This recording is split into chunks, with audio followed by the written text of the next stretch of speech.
check this out. You see this little spot here? I'm wondering if this is for a coffee cup with a handle on it, so you can put your handle off to the side. Isn't that pretty cool? I like that.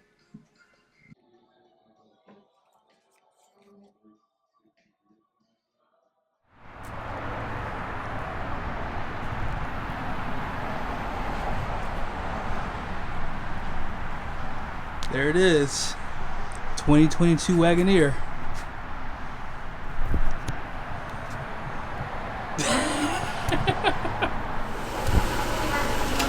Wow. So this is the Wagoneer. So this is not the Grand. But this has a almost $90,000 price tag. So it has pretty much every option. It is the Series 3.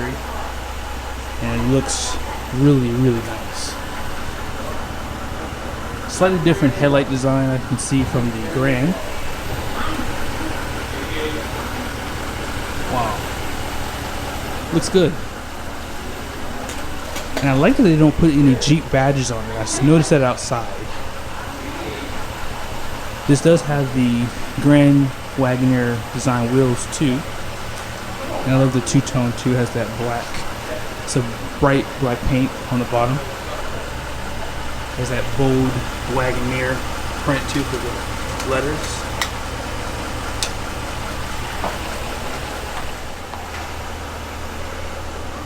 Decent design cues on the hood. Not too much, but just enough. Has that same design too for the mirror that goes up and over the windows. Check out the design on the trim on the roof rails too.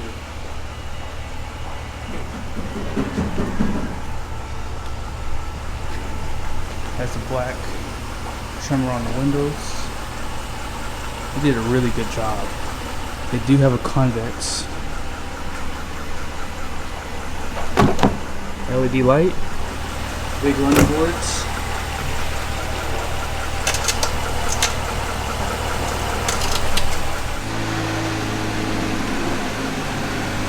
These are going to be LED headlights too.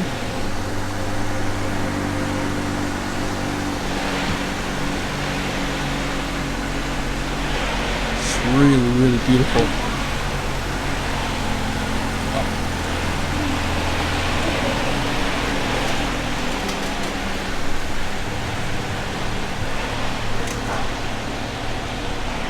I really do like how Chrysler Dodge Jeep Ram has been hiding these parking sensors. You can't really see them on the front, but you do have a small one here on the side going into your garage.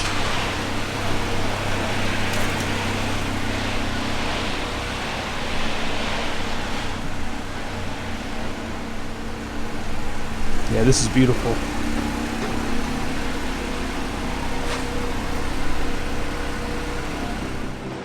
One good thing about the Wagoneer is there's nothing else like it on the road. It has like its own design cues for it.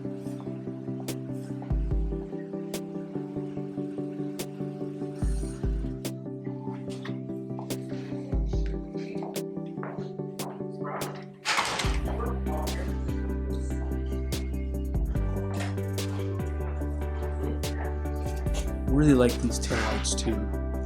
Looks like they put the reverse lights down below. And as I mentioned earlier, you see how those parking sensors are integrated into this black piece, so you can't really see them. They do hide the hitch. And then here's a look at your Series 3 badge. And then here's the other badge for the four-wheel drive system. If you do want two-wheel drive, you can only get a Wagoneer, and two-wheel drive. The Grand Wagoneer only comes in four-wheel drive.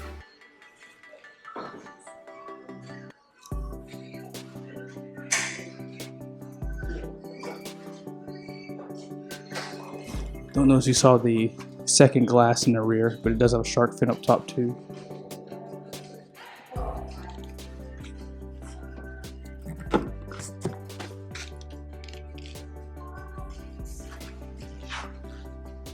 Really cool design. Now, this display for the Grand Wagoneer and Wagoneer was $25,000. So dealerships basically have to put this in their showroom.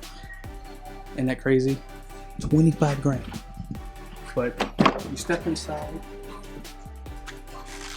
I mean, even though this is not the top of the line, you still have a decent interior. I mean, this is $90,000. It kind of has to be. I mean, it has soft touch just about everywhere. This is all hard plastic. It does have the Macintosh. Here's some of your seat controls. You do get more seat controls, obviously, inside of the Grand Wagoneer, but I mean, this has just your typical front and rear adjustments. Back, obviously. I don't see that they give it any controls for the bolsters. You can't get that in a $60,000 Grand Cherokee L, so just keep that in mind. Now, as far as your seat memories go, you do have that here, only on the driver's side. You can adjust these mirrors. These mirrors are not power folding, from what I can see here. You do have auto up and down, front and rear. And overall, like, decent design. I like this 2-spoke steering wheel too. I think the Mercedes S-Class does something similar to this. Let's go ahead and pop the hood.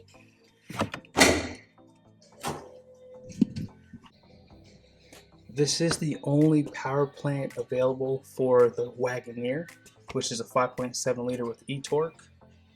And this is basically a, I guess, generator, whatever you want to call it.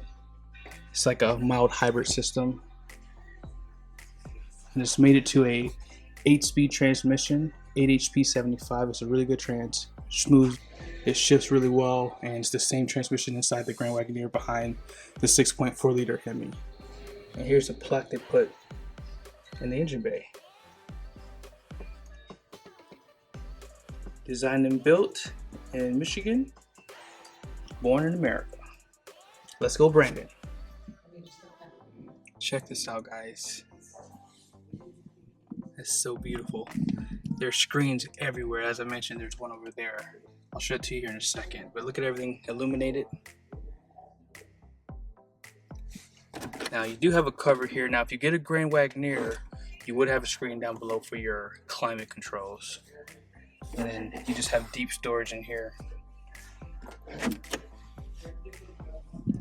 Just show you a few things. You have your off-road pages, audio, messages, settings. One thing I like about the Stellantis brand is how you can set up these screens for all the information that you would like to see.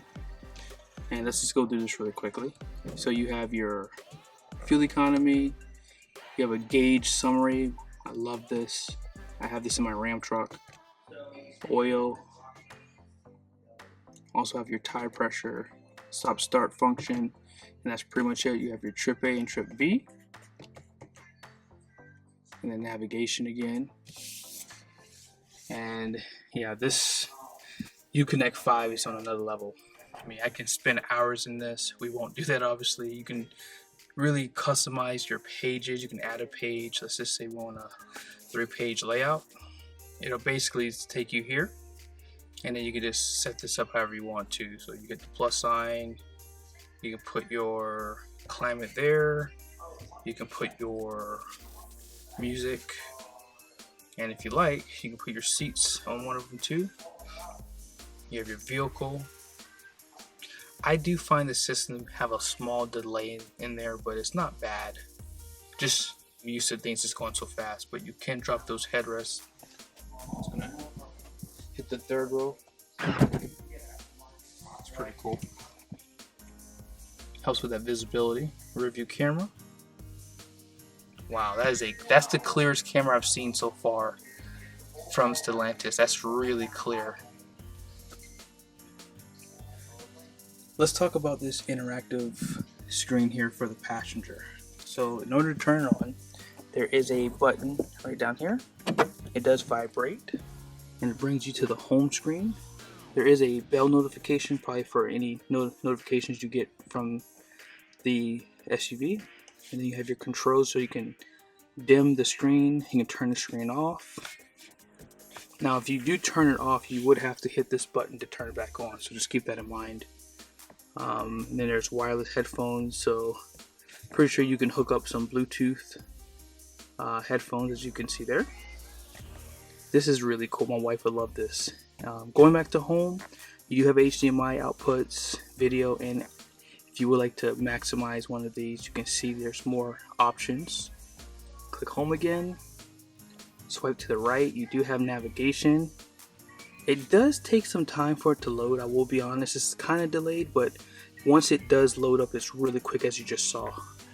But you cannot see it from the side, so you can watch shows from this, and there is availability to have like Netflix, things like that. So just be sure to order your the right way so you can have those functions. So you do have like leather wrap here on the passenger side, and notice how this carpet is raised up here too. It kind of is like a luxury feature that they do. Glove box is kind of small, but you can get a good amount of stuff in here. It does have a light inside, which is LED, and here are your seat controls on the passenger side.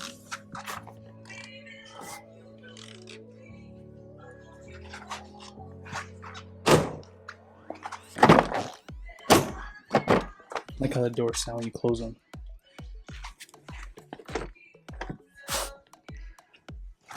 Check out the back. So I am 6'1".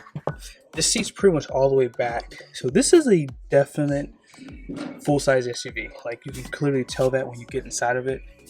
I do like the idea of the Grand Wagoneer just because of some of the features you get. This is a $90,000 Wagoneer, so it has a lot of options on it. I'll show you guys the window sticker at the end here, but I can tell that there's a few things lacking, but nevertheless. But the second row is definitely pretty large. I do notice you don't have the rear screens, although the windows are tinted out back. They do give you armrests in the second row, and in the seat back they do have some storage. They do put your vents on the side, and the same goes for out back too. They do have vents right down here, right off to the side, USBs, and this seat is power out back. So there's actually a little bit more luxury in the rear seats than there is in the front. And as I mentioned earlier, you do have small LED lights. They do give you some handles to hang things. And yeah, this is definitely really spacious. Like, I really could hang out back here for hours and feel comfortable. If you don't get the second row bench, this is still a 7-passenger, and it would be tight back here, but it's enough space for, you know, for maybe 2 kids and an adult. But if you had 3 adults back here, it'd be tight. It do give you some handles to tie things down if you have these seats down. And yeah, this is really cool. So this is a manual slide for the rear glass. And then you got that panoramic sunroof up front. And I didn't show this to you up front, but you do have a button on the side of the headrest to adjust these two. And it does go forward. You have to push the button to maybe go forward and back and up and down. To get the Grand Wagoneer, these are powered. And then check out the space you have up back. This is actually a good amount of space. You can fit 3 full-size luggages in the rear.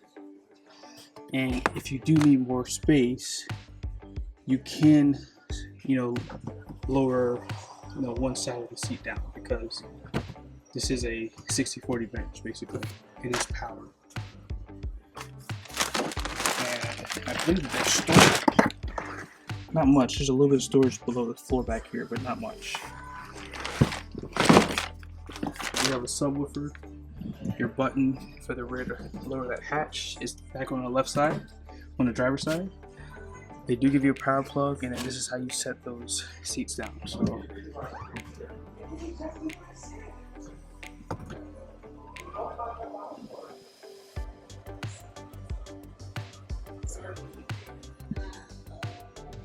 and if you put the third row seat down, I mean, you have just as much space behind the third row seat of a Suburban. You do have two buttons below here. You do have this one on the right hand side. This is gonna open the tailgate, and then this is gonna lock the doors, okay? So one thing I normally do on my channel is I show you guys the numbers for the truck. So for this one, you do have a gross axle weight rating up front at 3,900 pounds. The rear is 4,500 pounds, and this does have a gross vehicle weight rating of 7,500 pounds. And all in, you have a payload capacity of 1,285 pounds. But hey guys, thank you so much for watching this video. I hope it was helpful. Be sure to give me a like and subscribe to my channel, and I'll see you guys in the future.